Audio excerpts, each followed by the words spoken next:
பேர் என்னப்பா? ரகுவரன். எங்க வேலை பாக்குற? ஆமாண்டா, பக்கத்துல தெரியுதுடா. நீ திறமசாலி தான்டா, பின்ன ஏன்டா உனக்கு வேலை கிடைக்கல? இப்பதான் தர மட்டும் பார்த்தாது. ஓட்டுறேப்பா, ஒரு ரவுண்ட் போலாம். சரிப்பா. ஏன்டா நாயே? 200 ரூபா கையில.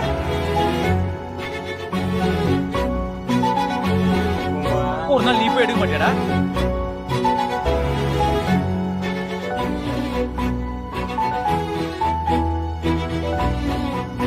எனக்கு கார்த்திகை விட ரகுவரன் தான் பிடிக்கும். உங்கள் பொண்ணு இனிமேல் சிகரெட் பிடிக்கும் மட்டும் சொல்லு. எங்கள் அம்மாவுக்கு நான் சிகரெட் பிடிக்கிறது பிடிக்காது சார்.